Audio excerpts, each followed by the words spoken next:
সুপ্রিয় দর্শক শ্রোতাবিন্দু, প্রধানমন্ত্রী তারেক রহমান প্রধানমন্ত্রী হিসাবে শপথ গ্রহণ করলেন মাত্র।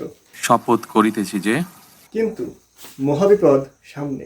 শেখ হাসিনা সরকার যখন 2008 সালে ক্ষমতায় বসে, তখন দেশের ঋণ ছিল 2 লক্ষ কোটি টাকা। 17 বছরে আরও ঋণ করেছে 16 লক্ষ কোটি টাকা।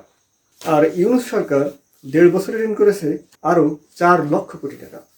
অর্থাৎ বর্তমান প্রধানমন্ত্রী তারেক রহমানের মাথায় 22 লক্ষ কোটি টাকা ঋণের চাপ।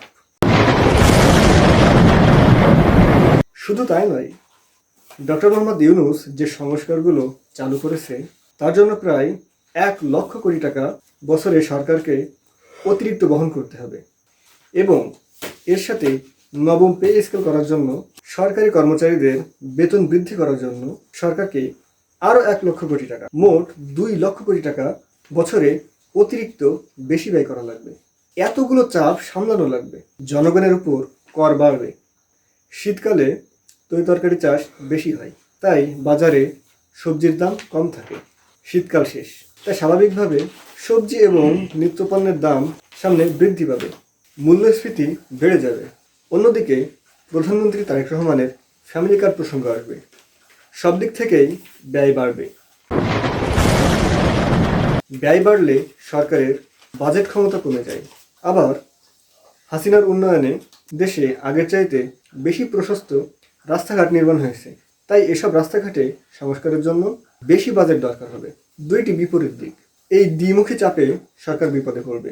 জনগণ বুঝতে না পেরে ভুল বুঝবে যে সরকার দুর্নীতি করছে। অন্যদিকে দরবেশ পিনাকি, গুজব ধারিণী ইলিয়াস, জামাতে ইসলামী, আওয়ামী লীগ বলবে 2001 থেকে 2006-এর মতো বিএনপি আবারও দুর্নীতিতে চ্যাম্পিয়ন হবে।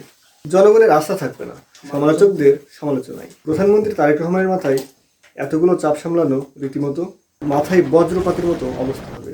মনে রাখবেন, বাংলাদেশের ক্ষমতায় যেই বসবে তাকে বদনামের বোঝা নিতেই হবে। আর মধ্য পড়ে জনগণের সেই বেকারত্ব, দরিদ্রতা, ঘুষ, দুর্নীতি, হত্যা, ধর্ষণ, খুন, কোনো সমস্যারই সমাধান হবে না।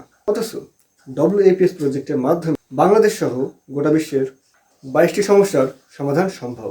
কারণ WAPS প্রজেক্টের মাধ্যমে বছরে 62 থেকে 103 লক্ষ কর্মসংস্থান, প্রত্যেক পরিবার পাবে 6 থেকে 68 কোটি টাকা সমমূল্যের সম্পদ। কেউ গরিব থাকবে না। ঘুষ, দুর্নীতি, অপরাধ চিরতরে নির্মূল। 2033 সালের ভেতরে বাংলাদেশকে বর্তমান আমেরিকার মতো উন্নত করা সম্ভব।